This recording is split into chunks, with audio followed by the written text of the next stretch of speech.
Okay, so welcome back to the channel, guys, and thank you as always for all of your support.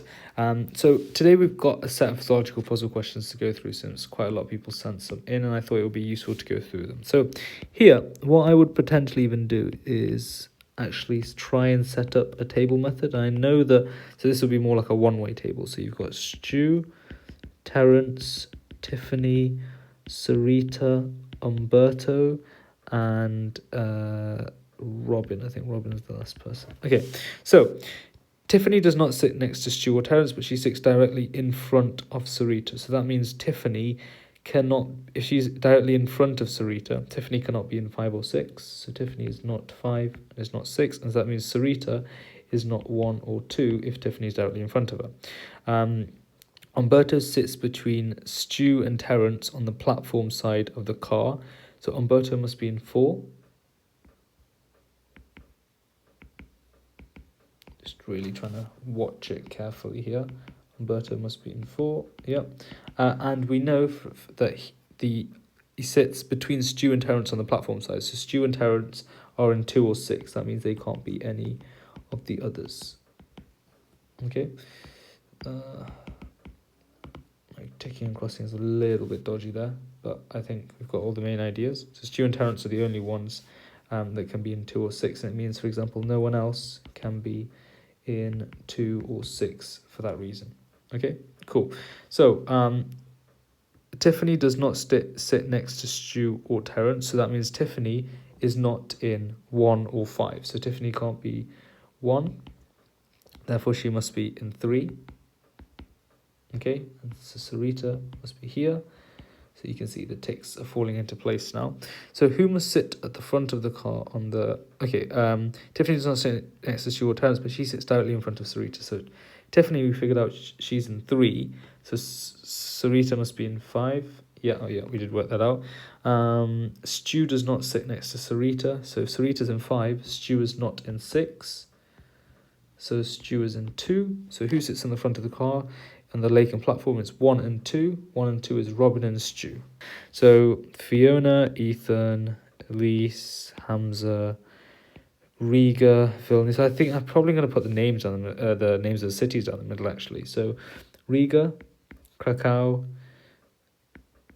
Kiev, Zagreb, Vilnius. I think is there 5? Yes. And then in terms of cost-wise, so 5 travel agents including Glynis.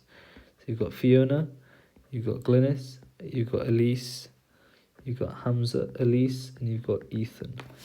Okay, and then cost-wise, you've got the 600, the 500, 350, 300, 250.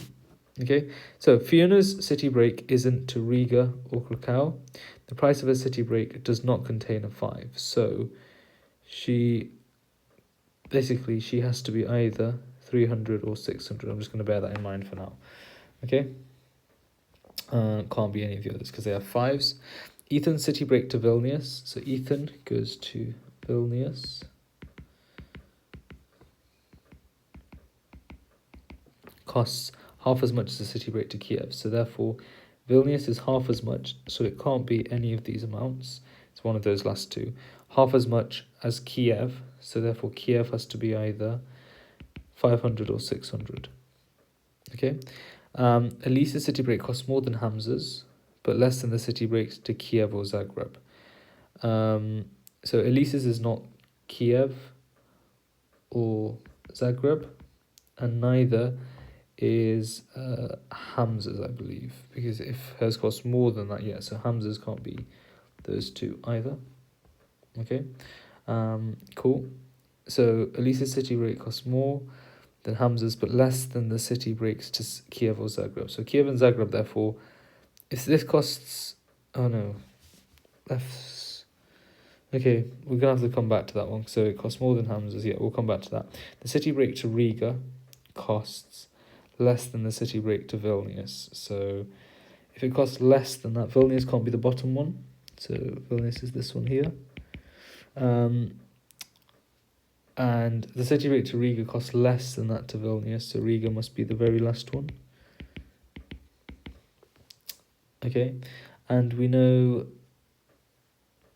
Yeah, okay.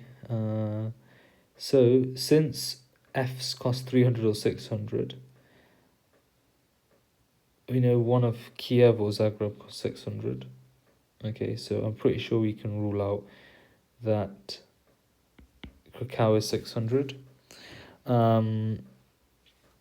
Okay, let's keep going. So Elisa's city break costs more than Hamza's.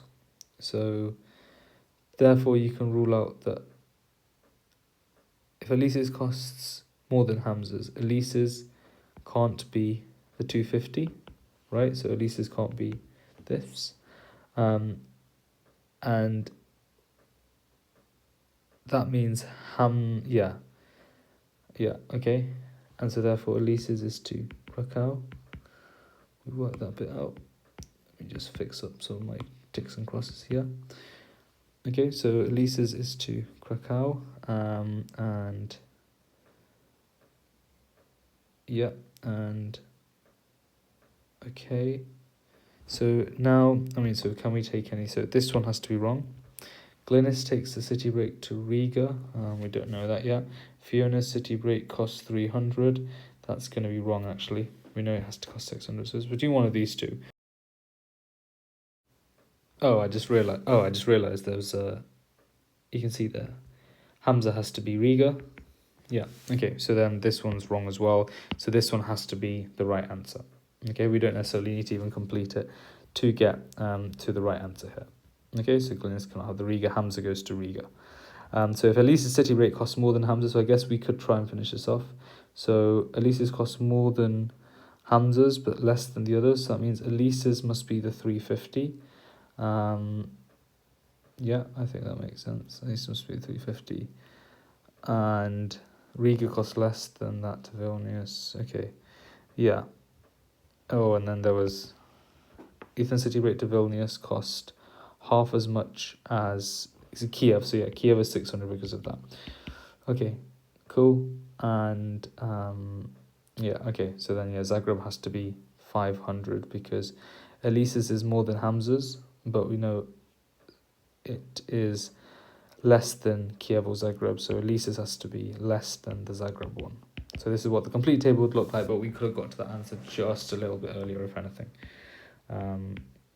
Okay, cool, perfect. Okay, so on to the last question then. So 6 couples completed in dance competition with foxtrot, tango, waltz, or quickstep. So this is actually a one-way table as such. So you've got the powwows, you've got the sings, you've got the youngs, the patels, powwows, patels, sings, the Lees, and I'm missing someone. Oh, the Wilkinson Clarks. Okay, so 2 couples competed with a foxtrot, but not the powwows or the sings.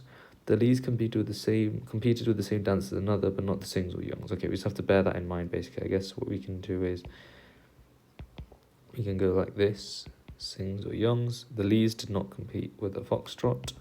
The Patels did not compete with quickstep. More couples, including the Powells, competed with quickstep and tango. So the only way that for that to work, I guess, is quickstep would have to be 2 and tango would have to be 1, because then if quickstep was any higher, if it was 3, then tango would have to be 1, I guess. Or I guess maybe we can't make that assumption yet, but let's just bear that in mind for now, because I guess tango could be 0. More couples, including the Powells, completed with quickstep. So the Powells did do quickstep.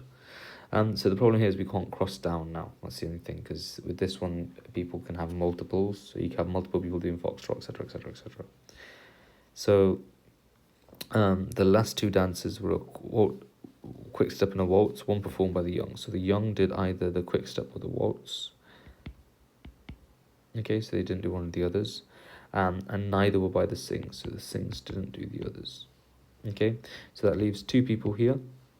Okay, and yeah, okay, so we can cross this way. Okay, so what were we told about this? So the last 2 dances were a quickstep and a waltz, one performed by the youngs, neither by the sings. And in terms of the numbers, we were told that more competed with quickstep than tango. And we know that there is definitely one waltz, at least one waltz, and based off the idea So using this info again, more completed with quick step than Tango. So quick step must be 2 and Tango must be 1. There's no other way to do it. So Lee's can't have been this. And so the answer is the Wilkinson Clarks completed with a Foxtrot, which we did have before actually, so I didn't need to complete doing it. So I should have used my own advice and looked at the information available. Yeah, all the other answers are wrong, so you don't even need to figure out exactly what was happening here. You could have got to the answer a little bit earlier. And so this highlights a really, really important idea, which is, remember, to always read the question first, because it is very, very vital. Okay, great. So I hope this video was helpful. If you do guys have any other questions, please do let me know. But otherwise, please do keep your comments coming in and let me know what you'd like to see next. And if you can put any questions that you have on that Google Doc, and I'm more than happy to do my best to go through it once there is enough.